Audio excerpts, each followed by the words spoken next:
Olá, gente. Vamos para o nosso vídeo número 7. Nós vamos falar a respeito de Pitágoras, da escola pitagórica, do pitagorismo enquanto pensamento. Aliás, vale dizer que quando nós usamos o termo escola, nós estamos falando de uma corrente de pensamento, de uma corrente de ideias composta por vários pensadores que pensavam da mesma maneira, com uma ou outra diferença, e não escola no sentido físico, institucional, como a gente está acostumado hoje em dia, tá bom? Muito bem. Qual é o cenário cultural, especificamente religioso, desse momento que nós estamos tratando? Tá? Vale lembrar que nós estamos tratando aqui do século VI, já indo para o século V antes de Cristo. Tá? Entre o século VII, século VI e século V antes de Cristo, nós temos aí os diferentes pensadores pré-socráticos. E o cenário daquele momento, ele é marcado por uma questão religiosa muito específica, que eu já vou comentar qual seria, mas também uma questão de ordem política, populacional, que faz referência ao processo de migração, de deslocamento de pessoas que viviam ou que eram nascidas na Jônia para outros lugares, especialmente para a Magna Grécia, onde existiam colônias gregas. Vale lembrar que a Magna Grécia nada mais é do que o território da Península Itálica, da atual Itália, tá?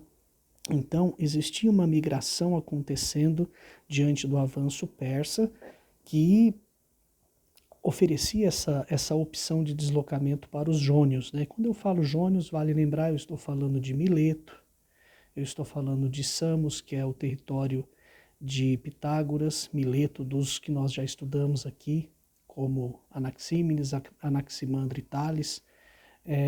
Outro lugar muito importante da Jônia também era Éfeso, de onde vinha Heráclito, que nós ainda vamos tratar em vídeos posteriores. Então, esses jônios, eles começaram aos poucos a se deslocar, sobretudo esses intelectuais, e irem para outras partes. E para a Magna Grécia foi Pitágoras, e lá ele vai ter contato com uma nova realidade. Por exemplo, ele vai ter contato, lá também pode ser chamado de Grécia Ocidental, né? Ele vai ter contato, por exemplo, com a retórica, com a oratória, com aquela arte de falar bem em público e convencer através do discurso. Claro que naquele momento essa prática retórica ela tinha uma finalidade especificamente militar, né? Existia uma dialética militar de guerreiros da Magna Grécia com a qual os pitagóricos, né, ou especialmente ainda Pitágoras, vai estabelecer contato. E aí depois sim, os seus primeiros sucessores também.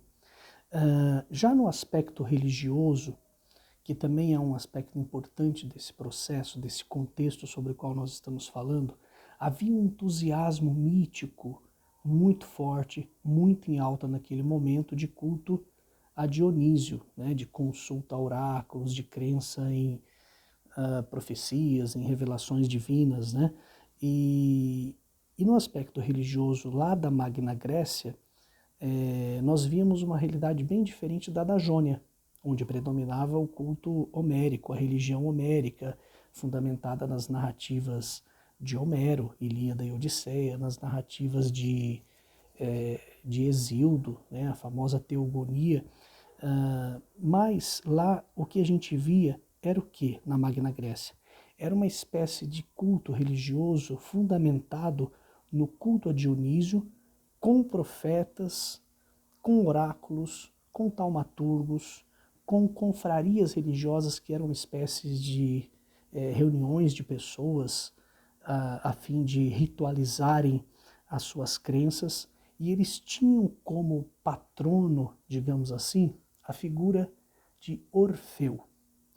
Orfeu, que teria, segundo a crença, descido ao mundo dos mortos, que em grego é Hades, né, ao reino dos mortos, e lá ele teria encontrado a verdade, que em grego é aletheia. E essa figura de Orfeu, é um culto de mistério e ela vai cada vez mais se consolidando entre esses grupos sociais daquele momento. E vale dizer também que na prática ritualística dos encontros que ocorriam nas chamadas confrarias, os adeptos do orfismo participavam de ritos de purificação, de orgias, de oferendas, de encontros com música. Vale lembrar que Orfeu é aquela figura que toca a lira, né? Então a música tem um papel muito importante nessa crença do orfismo, né? E eles também, e esse é um ponto importantíssimo, acreditavam na imortalidade da alma. Consequentemente, eles acreditavam tanto na transmigração da alma, ou seja, uma alma passar de um corpo para o outro, como principalmente na crença da reencarnação, exatamente para que houvesse uma busca por uma espécie de purificação até que a alma não precisasse mais passar por essa chamada roda dos nascimentos ou dos renascimentos, né?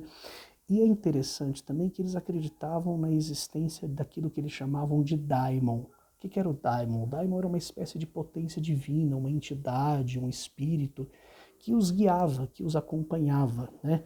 A alma ela era sempre controlada e, por assim dizer, acompanhada, guiada pelo daimon.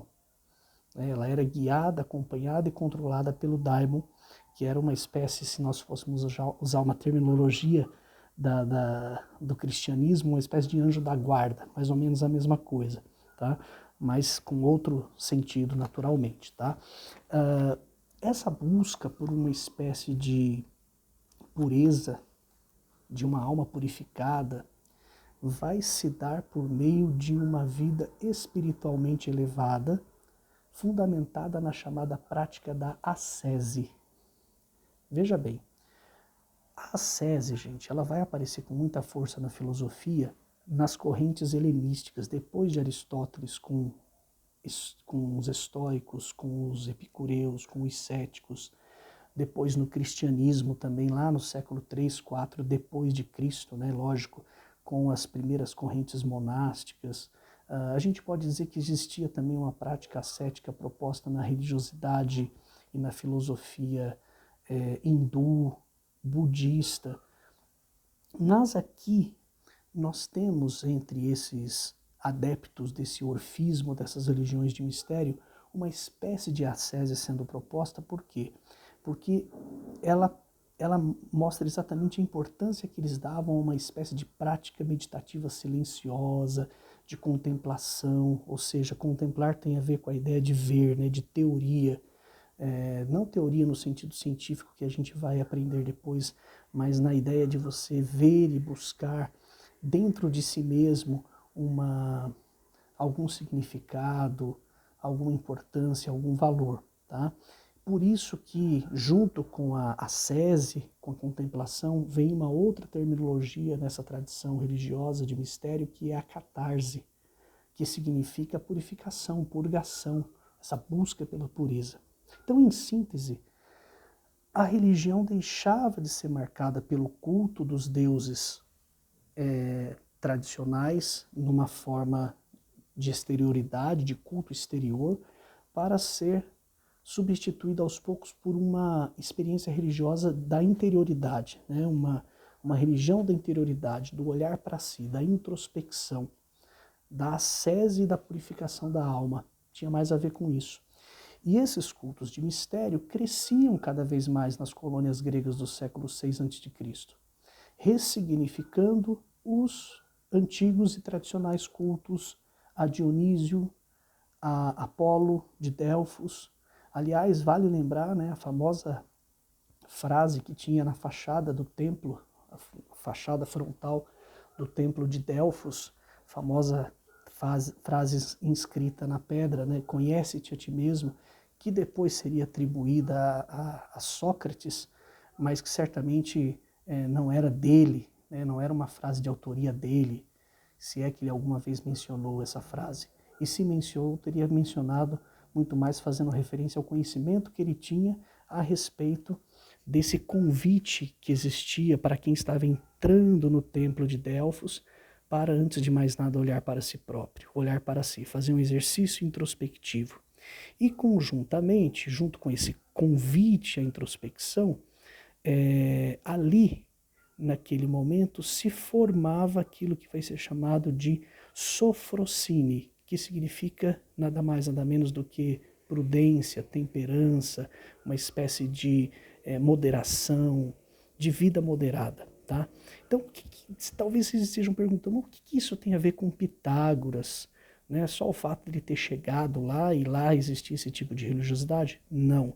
Tem a ver com o fato de que ele foi profundamente influenciado por essa nova forma de religiosidade, por essa religião de mistério. Antes, porém, vale dizer que Pitágoras, caso tenha existido, né, há quem diga que ele talvez não tenha existido, ele é só uma espécie de mito fundador do pitagorismo, da escola pitagórica, mas a gente não vai entrar nessa questão porque a gente não vai conseguir resolvê-la mesmo, mas ele teria nascido em mais ou menos 570 e morrido mais ou menos em 497 a.C. Não existe nenhum fragmento de Pitágoras, a gente não tem nenhum texto que é atribuído com certeza de autenticidade a ele. O que temos são duas biografias, duas vidas de Pitágoras que teriam sido escritas já no século III depois de Cristo por um sujeito chamado Porfírio. Porfírio é um filósofo importante do neoplatonismo, discípulo de Plotino. Nós vamos falar dele em algum momento, lá na frente.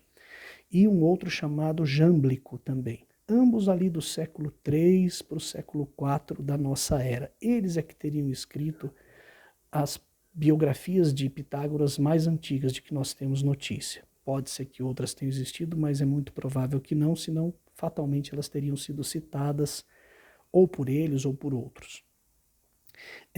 Pitágoras, como eu já disse, teria nascido em Samos, lá na Jônia, e depois se deslocado para a Magna Grécia, especialmente para Crotona. Vale lembrar que Samos era uma cidade comercialmente muito forte e concorrente de Mileto, tá? E só em 540 a 530 a.C. é que ele teria atingido, digamos assim, a sua maturidade filosófica. E lá em Crotona, e aí vocês vão entender por que eu fiz aquela retomada do cenário religioso da Magna Grécia, desse culto ao orfismo e tudo mais, é que Pitágoras vai fundar uma espécie de confraria religiosa com ensinos e estudos mantidos em segredo. Essa era uma prática da escola. Seria mais ou menos assim, você tem uma formação em várias etapas, e quem está em etapas avançadas não se comunica com quem está em etapas anteriores para falar a respeito do que se aprendia. Então era uma coisa muito rigorosa nesse aspecto, e que, se fosse inclusive transgredida, a pessoa poderia ser excluída da comunidade, da confraria, tá?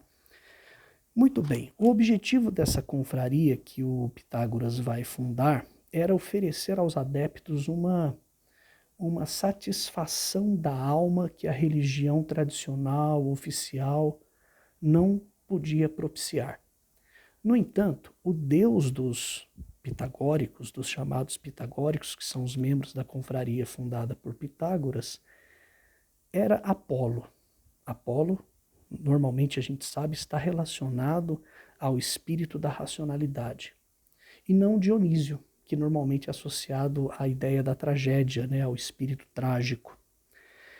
Outra coisa importante também desses pitagóricos vai ser o fato deles serem muito engajados politicamente em Crotona, tanto que eles vão dominar Crotona por um período, né, até que, numa determinada ocasião, um cara muito rico, muito influente, um aristocrata dali, chamado Quilon, teria tentado entrar na confraria com a intenção exatamente de participar do exercício do poder de Crotona. Só que, quando perceberam que era essa a sua intenção, ele não foi aceito. Não sendo aceito, mas sendo muito rico e muito influente, ele conseguiu criar uma espécie de partido contrário, né, de partido de oposição, promoveu uma rebelião, conseguiu convencer alguns alunos da confraria, alguns membros da confraria pitagórica a passar para o lado dele, e ele com isso conseguiu fazer com que o poder de Crotona fosse tomado. Ele tomou o poder de Crotona e, mais do que isso, expulsou os pitagóricos da cidade. Pitágoras e os seus discípulos teriam tido que sair de Crotona, migraram ali mesmo para algumas cidades vizinhas mais ao norte, mas na própria Magna Grécia, né? Mas teriam que recomeçar tudo, né? Pitágoras, por exemplo, ele foi para um lugar chamado Metaponto, e lá ele teria, que ficava bem ao norte de Crotona, mas ainda no sul da Península Itálica, e lá ele teria permanecido até sua morte por volta de 497 a.C. Como nós não temos escritos, né, do próprio Pitágoras, mas somente da escola pitagórica, né, de gerações seguintes da escola pitagórica, do século V, do século IV a.C., opta-se por falar em escritos pitagóricos e não em escritos do Pitágoras, tá? Ou pode-se dizer também pitagorismo, fazendo referência ao pensamento da escola. E desses pitagóricos posteriores, tem um que se destaca bastante, que é um sujeito chamado Filolau de Crotona, século V a.C. E quais são os principais pensamentos dessa corrente, né, que é marcada por essas figuras, Pitágoras, Filolau? Em geral, são os seguintes. Primeiro pensamento: a transmigração das almas e as sucessivas reencarnações, como eu já mencionei. A verdade, que em grego é aletheia ou aletheia, né, ela pode chegar até mim, eu posso obter a verdade, mas desde que seja por um processo de inspiração divina, uma experiência de inspiração divina. Então não é qualquer um que recebe essa verdade. Há um processo de busca, de estudo, de construção, mas sobretudo de recebimento, né, dessa inspiração divina, que se dá também por meio desse exercício constante de introspecção e de meditação silenciosa e de contemplação. Há também a ideia de que a origem, o arqué, e esse é um ponto que nos interessa muito, porque nós estamos falando de filósofos da natureza que estão desenvolvendo as suas inquietações cosmológicas e chegando a alguma conclusão. Então, para Pitágoras e para os pitagóricos, a arqué da natureza, da physis, né, o princípio da natureza, seria o número, que em grego é aritmos. Aritmos, que significava número, contar, contagem, né? Daí que vem a palavra aritmética. Quarto ponto importante do pensamento pitagórico: leis de proporcionalidades é que regem o mundo, que regem o cosmos, que regem esse processo de ordenação. E, em quinto lugar, eu destacaria que a alma, para os pitagóricos, é a própria harmonia constituída da mistura de elementos discordantes, por vezes contrários, mas que se harmonizam graças ao poder terapêutico proporcionado pela audição da lira de Orfeu, aquele instrumento de cordas que fazia parte dessa cultura religiosa sobre a qual nós estamos falando. Muito bem. Quando a gente estuda o pitagorismo, a gente precisa lembrar que, para a gente saber alguma coisa, a gente tem que recorrer a algumas fontes, né? E que fontes são essas?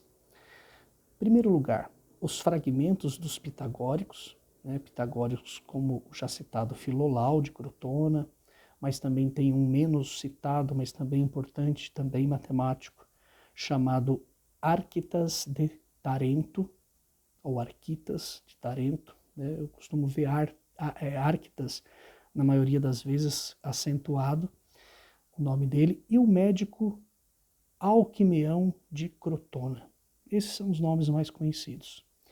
Além disso, nós temos as referências feitas por Platão e Aristóteles, temos os doxógrafos, que são escritores antigos que tinham a responsabilidade de recolher fazer uma coleta, né, de ideias, de frases, de pensamentos, e transcrever as ideias e opiniões dos primeiros pensadores, só que com as suas palavras.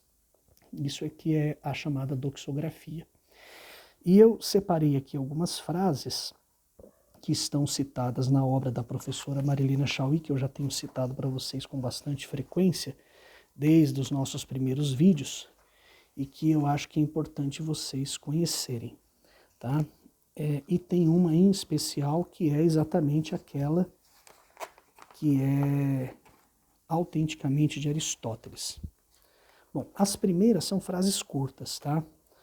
Uma de Jâmblico: é o princípio de todas as coisas. Comentário que ele faz à obra Ética Nicômaco. Outro fragmento diz assim: o primeiro constituído, o está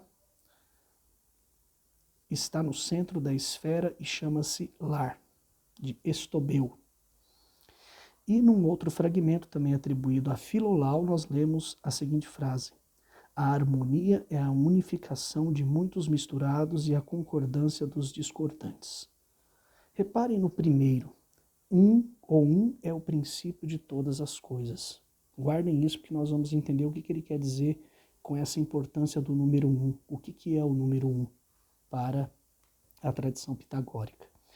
Antes eu quero comentar também um pouco esse trecho um pouco maior de Aristóteles da obra Metafísica. Os assim chamados pitagóricos, tendo se dedicado às matemáticas, foram os primeiros a fazê-la avançar. Nutridos por ela, acreditaram que o princípio das matemáticas é o princípio de todas as coisas. E como os números nas matemáticas são por natureza os princípios primeiros, julgando também encontrar nos números muitas semelhanças com as coisas que são e são geradas, mais do que no fogo, na terra e na água, afirmaram a identidade de determinada propriedade numérica com a justiça, outra com a alma e o intelecto, e assim todas as coisas estariam em relações semelhantes, observando também que as notas e os acordes musicais consistem em números e parecendo-lhes, por outro lado, que toda a natureza é feita à imagem dos números, sendo estes os princípios da natureza, supuseram que os elementos do número são os elementos de todas as coisas e que todo o universo é harmonia e número. Está na Metafísica, livro 1, parágrafo 5, ou capítulo 5. Muito bem. Isso é importante, gente, saber por quê? Porque mostra que o pensamento dos pitagóricos foi preservado graças a esse conjunto de fontes que eu mencionei para vocês, recorrendo aqui à obra da professora Marilena Chauí. Outra coisa importante, para o Aristóteles, os pitagóricos foram os criadores da geometria. E o que é a geometria nesse momento? É a ciência das figuras, é a ciência dos volumes, é a ciência das superfícies, que estuda as superfícies. E também é importante dizer que os pitagóricos teriam estabelecido as primeiras relações entre a geometria e a aritmética, que é a ciência dos números, dos aritmos, né, como nós já tínhamos mencionado. E a gente está falando de uma época em que você não tem algarismos ainda. Isso que é curioso. Os gregos não tinham algarismos, eles usavam letras. Os romanos também não tinham, eles representavam os números utilizando letras, né? Se a gente olha a obra, por exemplo, de Euclides, né, a sua famosa obra Elementos, de 300 a.C., a gente vai ver que eram letras e eram linhas que eram usadas para representar os números. Então eles desconheciam, por exemplo, o número zero, não existia o número zero, né? Os árabes é que vão desenvolver os algarismos que nós usamos hoje em dia. Então, como que os pitagóricos chegaram às conclusões às quais eles chegaram sem ter números? O que eles usavam? Muito bem, eles usavam pontos. Eles usavam pontos que, ligados por linhas, formavam figuras geométricas. E como que isso era feito? Como que isso era representado? Então, por exemplo, o número 1, que era o princípio de tudo, né, o arqué do universo e da physis, da natureza, era um ponto. O número 2 eram 2 pontos, que unidos por uma linha representava o número 2, uma reta, né? O número 3 era um triângulo formado a partir de 3 pontos, né? Então, na verdade, eram 3 pontos, e esses 3 pontos unidos formariam um triângulo. O número 4, 4 pontos que formavam um quadrado, e assim por diante. E tinha a chamada tetractis de década, ou da década. E o que é isso, né? Tetra é 4. O que isso significa? Era exatamente aquela categoria numérica considerada pelos pitagóricos até como se fosse uma figura sagrada, porque eles diziam isso inspirados, né, na lira de Orfeu, né, a lira tetracorde de Orfeu. Ela representaria qual número? Ela representaria o número 10. Por quê?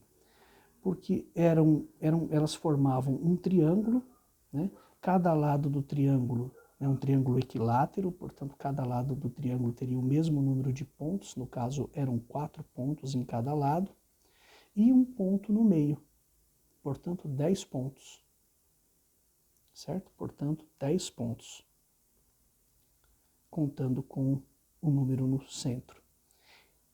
Esse era o modo como eles encontravam de representar os números. Não existia algarismo, não existia nada disso. Não existia algarismo nem romano. Tá? Então, os pitagóricos eles conseguem conceber a ordem numérica e esta ordem numérica como representação da harmonia do cosmos por meio da proporção das coisas e por meio da exposição de figuras geométricas. É isso que é muito interessante neles. E da mesma maneira que eles perceberam essa presença da matemática na música por meio dessa audição, né, da lira de Orfeu, da lira que era usada e que era tocada nos encontros das confrarias, eles também conseguiam perceber a determinação numérica nas outras coisas, né? Na contagem dos dias, na contagem dos meses, dos anos, das estações dos anos. Eles usavam também isso para poder entender o tempo de gestação dos animais, o tempo de gestação dos próprios seres humanos. E assim ia se desenvolvendo esse processo inicial da chamada matemática, que era esse diálogo, essa confluência da aritmética com a geometria, com as chamadas figuras geométricas. E quando eles tratavam, por exemplo, de questões astronômicas, era a mesma coisa, como se eles olhassem para o espaço e vissem figuras geométricas. Então era tudo muito fundamentado nesse olhar, nessa perspectiva. Então a physis, ela está presente em todas as coisas por meio desse arqué, desse elemento primordial e indivisível que é o 1, que é o número 1, né, que é um ponto que não pode ser dividido. Né? Tem algum momento até que se fará referência à ideia de perfeição e imperfeição. Os números ímpares representavam a indivisibilidade, portanto a perfeição, e os números pares, por serem divisíveis, representavam a imperfeição. Né? Ainda não tinha, por exemplo, desenvolvido o estudo dos números irracionais, para a gente ter uma ideia. Né? E aí, quando a gente vai estudar o chamado Teorema de Pitágoras, a gente percebe o quanto que isso faz sentido. Né? Porque aí a gente vai perceber que o Teorema de Pitágoras ele vai trazer um contraponto que quase provocou o fim da escola pitagórica, porque ele vai problematizar essa concepção de proporção que os pitagóricos tinham apresentado até então. Tem 2 trechos pequenos da Marilena Chaui que eu destaquei, que eu também gostaria de ler para vocês e comentar, que dizem o seguinte: o número, ou melhor, o 1 e a proporção ou harmonia como physis, natureza e estrutura de todas as coisas, e que, como disse Aristóteles, julgassem que ela não é o fogo, a água, a terra, o ar, porque estes, ou melhor, o quente, o úmido, o seco, o frio, nada mais são senão proporções ou combinações ou dissociações das qualidades das coisas. Dizer que physis é um número é dizer que as coisas são ritmos, proporções, relações, somas, subtrações, combinações e dissociações ordenadas e reguladas. Em outras palavras, o número não representa nem simboliza as coisas, ele é a estrutura das coisas. Ou como dirá Galileu lá na modernidade, ao criar a física moderna, só conheceremos a natureza se conhecermos sua estrutura matemática. Veja, é muito interessante essa leitura, essa reflexão que se está propondo. Por quê? Porque a gente percebe que existe um ideal teórico por trás da corrente pitagórica. Um ideal teórico baseado nessa prática da contemplação, fundamentada numa cosmologia matemática. E aí que vem o ponto de questão do pitagorismo, que, como eu disse, quase colocou fim a essa escola, quase destruiu a escola. Por quê? Porque a cosmologia pitagórica determinava que o número era o operador de ordenação, o cosmos que ordena a natureza. O número era o arqué. A proporção racional, ou seja, o logos, seria a forma dessa ordenação. E o efeito dessa ordenação seria a harmonia dos opostos, a harmonia dos contrários. Mas o aparecimento de um teorema que levaria o nome de Pitágoras geraria esta crise que acabou dividindo os pitagóricos em dois grupos, os chamados acústicos e os chamados matemáticos. Como que cada grupo se caracterizava? Muito bem, os acústicos, eles conservaram só os ensinamentos orais aprendidos por meio da escuta, né, da acousmas, né, ou seja, a acústica, a audição, eram de tendência mística, religiosa, de exercícios meditativos e silenciosos, com a intenção de purificar a alma ao som da lira de Orfeu. E o segundo grupo já é o grupo dos matemáticos. Então tem os acústicos e os matemáticos. Os matemáticos se dedicaram ao desenvolvimento dos estudos. Quais estudos? Os estudos da cosmologia. Qual cosmologia? A cosmologia matemática, que era fundamentada nesse diálogo entre a geometria e a aritmética. Muito bem. E o que diz clara e perfeitamente o teorema? Certamente você se lembra lá do final do ensino fundamental, início do ensino médio, hoje ele é estudado, acredito que no 9º ano, que num triângulo retângulo, um triângulo retângulo é aquele triângulo que tem um ângulo reto, né? Ou seja, um ângulo de 90 graus. A soma dos quadrados dos catetos, ou seja, dos dois lados, né, aquela base e aquela lateral do ângulo reto, né, a parte que fica exatamente em pé do triângulo, é igual ao quadrado da hipotenusa, que é aquela parte visivelmente maior do triângulo. Ok, até aí tudo bem, né? Se você fizer o cálculo, você vai perceber que é exatamente isso. Então existiria aí, via de regra, uma ideia de proporção confirmada, né? Uma proporção entre cateto e hipotenusa. Só que o problema é o seguinte, aí os matemáticos que conhecem e que têm muito mais propriedade do que eu para falar do assunto, existe um problema de ordem filosófica que é o seguinte: se nós tomarmos os dois triângulos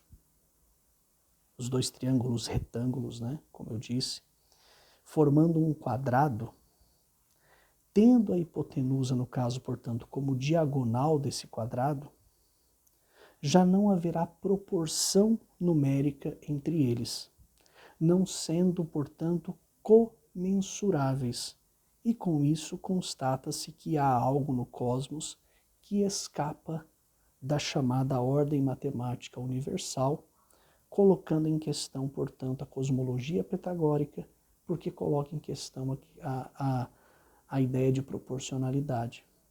Tanto que, se você for fazer o cálculo, você vai perceber que, neste caso, a hipotenusa normalmente tem um valor quebrado, tem um valor decimal, é um valor irracional. Eu separei duas frases do Bertrand Russell para poder fechar essa reflexão em torno desse problema da proporcionalidade que, apesar de ter deixado um legado para a história da matemática, os próprios pitagóricos depois vão desenvolver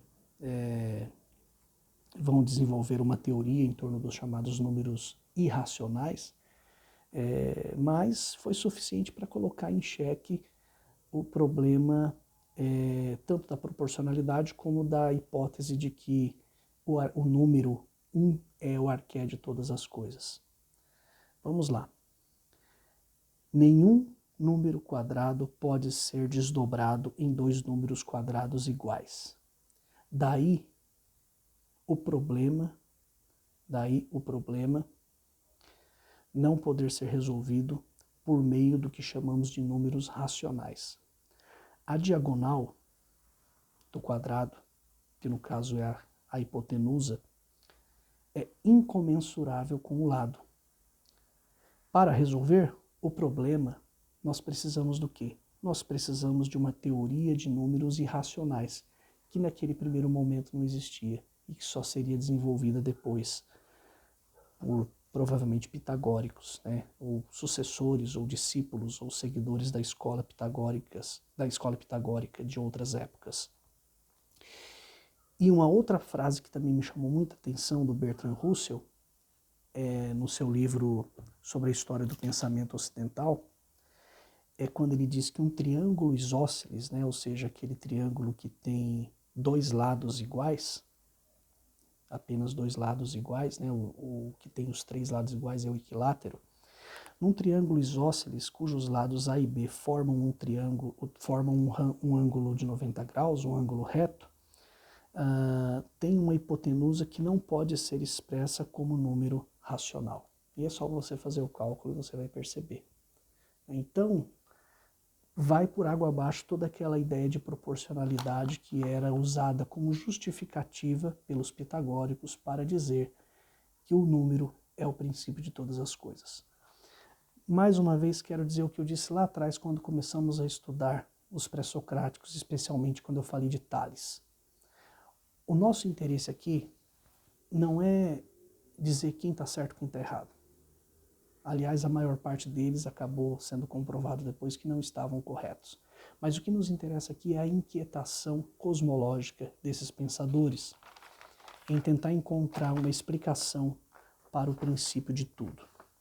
E a professora Marilena Chauí, eu deixo a ela a palavra final dessa nossa reflexão sobre Pitágoras, que durou quase que o dobro das outras nossas reflexões, diz o seguinte: o teorema de Pitágoras, considerado a certidão de nascimento da geometria como ciência e da unidade das matemáticas, isto é, da aritmética, da geometria e da música ou harmonia, é simultaneamente a destruição da cosmologia pitagórica. Todavia, é exatamente essa dificuldade que produzirá os avanços da matemática grega, particularmente os estudos da teoria das proporções. Então, ficou esse legado, né? Ficou também o legado do quanto que foi importante para que a escola pitagórica, por meio do contato e o estudo que eles fizeram da música, eles percebessem o quanto que a matemática está presente na, como que eu posso dizer, na estrutura musical, né? E assim a gente vai tocando em frente com os nossos pré-socráticos. Eu espero que eu tenha trazido para você esse panorama do que foi o pensamento de Pitágoras e dos seus sucessores, para que a gente entenda mais um pensador pré-socrático, mais um filósofo da natureza que deixou a sua contribuição. Na próxima nós vamos estudar Heráclito de Éfeso, que vai dizer que O princípio de todas as coisas é o processo de mudança, é o fogo, é o devir, é o vir a ser. No vídeo 8, tá bom? Um grande abraço para você. Espero que você tenha gostado. Obrigado por ter acompanhado até aqui. Curta,